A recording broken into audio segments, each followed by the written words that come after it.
L'Union pour la démocratie et l'intégration sociale, UDIS, parti cher à Hervé Patrick Opianga, ne désarme pas, ne décolère pas. Et à quelques jours de la présidentielle du 12 avril 2025, cette formation politique est de nouveau montée au créneau, jeudi 20 mars 2025, pour réclamer encore une fois la levée totale des poursuites contre leur champion, contre leur président, et surtout rappeler à Brice Clotaire Oligui, président de transition, candidat donc à cette élection, de lui rappeler que la situation du président de l'UDIS semble devenir, ou est déjà quasiment un boulet dans la chaussure de ce dernier. Il faut dire que la stratégie de l'UDIS est de monter au créneau de façon régulière pour ne pas laisser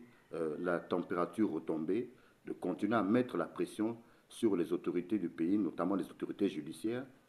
brandissant chaque fois l'insuffisance de preuves et invoquant chaque fois la nécessité, l'urgence pour le parquet de Libreville de prononcer un non-lieu dans la mesure où les preuves matérielles prétendument, selon eux, regroupées contre Hervé Patrick Opianga n'en seraient pas du tout des preuves, qu'il y aurait eu une machination savamment orchestrée par, soupçonne-t-il, des nervis à la solde des autorités de transition,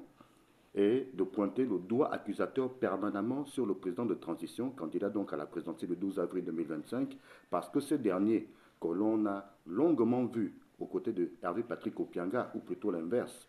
n'aurait pas tenu parole, il y aurait eu des accords tissés entre les deux hommes, parce que Hervé Patrick Opianga, selon l'UDIS, aurait joué un rôle prépondérant dans le coup d'État du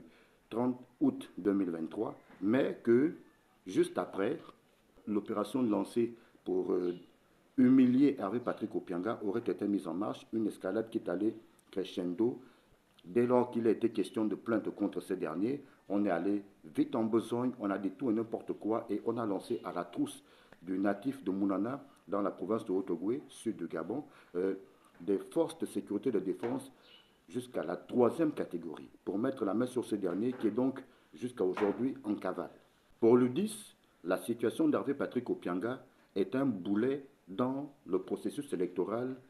alors engagé, dans le scrutin à venir. Les membres du directoire de l'UDIS estiment que si les autorités de transition veulent que les élections se passent sans anicroche, elles gagneraient simplement à laisser Hervé Patrick Opianga à rentrer au bercail, à relancer ses activités, lui dont la holding emploie 7000 Gabonais, 7000 Gabonais qui sont aujourd'hui à la case chômage, qui tirent le diable par la queue, dont les enfants ne sont pas scolarisés et dont bon nombre d'entre eux sont aujourd'hui à la belle étoile parce qu'ayant été expulsés des domiciles qu'ils louaient ça et là. Voilà donc cette situation, ainsi résumée, encore une fois, une situation dont une partie de l'opinion estime qu'il faille tout simplement finir d'abord avec les élections et puis revenir sur ces dossiers-là par après. C'est une situation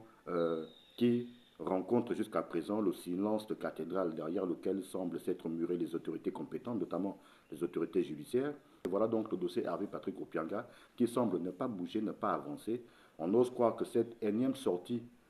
de l'UDIS, énième sortie médiatique, rencontrera enfin l'écho escompté, du moins c'est ce que pense le directeur de l'UDIS.